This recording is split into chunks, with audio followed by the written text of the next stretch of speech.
अगर हम लाभ में सुखी होते हैं, हानि में दुखी, मान में सुखी, अपमान में दुखी, तो यही तो अविद्या है, यही अज्ञान है। अगर इससे निवृत्त करने का अपने मन में दृढ़ निश्चय हम कर लें तो हमें प्रियाजू ने पूरा का पूरा संविधान परम पद में आरूढ़ करने वाला प्रदान कर दिया है। ये जो हमें संयोग मिला है ये महासुख के लिए है। बड़ी बड़ी सिद्धियां भी माया का नाटक ही हैं। एकमात्र सच्चिदानंद प्रभु में स्थित हो जाना ये महासुख स्वरूप है, यही परम विश्राम है। अविद्या के कारण हमें अनुभव में ये बात नहीं आती। जैसे धूल भरी आंधी हो तो वस्तु का सही दिखना असंभव हो जाता है, ऐसे काम क्रोध लोभ मोह मद मत्सर की ऐसी आंधी चल रही है अविद्या जनित कि हमें सही वस्तु का अनुभव करना बड़ा कठिन पड़ रहा है। यदि हम किसी विशाल पर्वत का सहारा ले ले तो आंधी से बच सकते हैं। आंधी हमारा नाश नहीं कर पाएगी। वो विशाल पर्वत की तरह भगवत प्रेमी महात्माओं के चरणों का आश्रय और उनके वचनों के अनुसार चलना, फिर ये कामादि दोषों की आंधी आपको उड़ा नहीं पाएगी, नष्ट नहीं कर पाएगी। श्रीपाद प्रबोधानंद जी महाराज कह रहे हैं कि यदि हमें वृंदावन आने को मिल गया, वृंदावन वासी का संग मिल गया, श्यामा श्याम की उपासना का परिचय मिल गया, ये बड़ी दुर्लभ बात है। यदि कृपा करके प्यारे जू ने मुझे वृंदावन बुला लिया, सत्संग सुनाया, सतमार्ग का परिचय मिला, अब हम अपने साथ धोखा नहीं करेंगे। कोई किसी के साथ धोखा नहीं करता। तुम समझते हो हमने दूसरे के साथ छल करके, कपट करके, चोरी करके, चतुराई से ऐसा कर लिया, दूसरे के साथ नहीं। वो अपने लिए तुम बीज बोए हो, तुम्ही को फसल काटनी पड़ेगी। बाद में तुम्हारे रोने चिल्लाने से कुछ नहीं होता, मिथ्या भगवान पर आरोप करने से कुछ नहीं होता। काल ही कर्म ही ईश्वर ही मिथ्या दोष लगाए।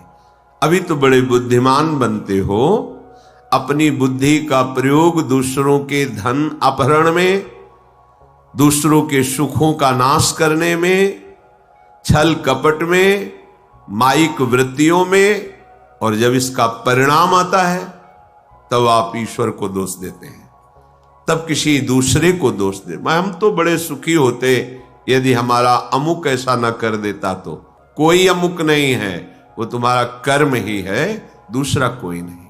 इसलिए यदि दैत प्यारे जू कृपा करके वृंदावन का एक बार भी दर्शन, सत्संग, प्रिया प्रीतम की रसमय उपासना का परिचय, तो अब अपने साथ धोखा मत करो। क्या करो? परिहासे प्यन्या प्रिय कथन मूकोति बधिरा। तुम परिहास में भी किसी का अमंगल करने की सोच बंद कर दो, तुम्हारा कभी अमंगल नहीं होगा।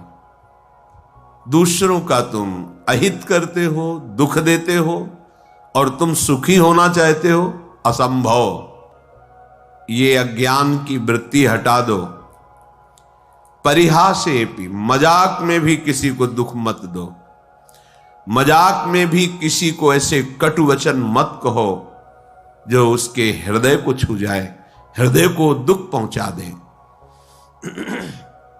और यदि तुम्हारा कोई अपमान करके कड़वी बात कहे तो बोले बधिरा, बहरे बन जाओ, सुनो ही मती, नहीं सुनना। जैसे कोई पागल आदमी हमें गाली दे, अपनी कुचेष्टाएं हमारे ऊपर करे, तो हमें रहता है पागल है।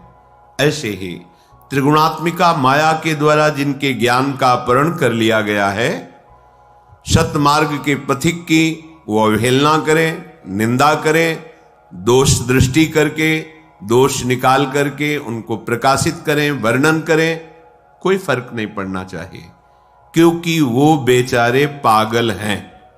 त्रिगुणात्मिका माया अविद्या के द्वारा उनकी बुद्धि मलिन कर दी गई है।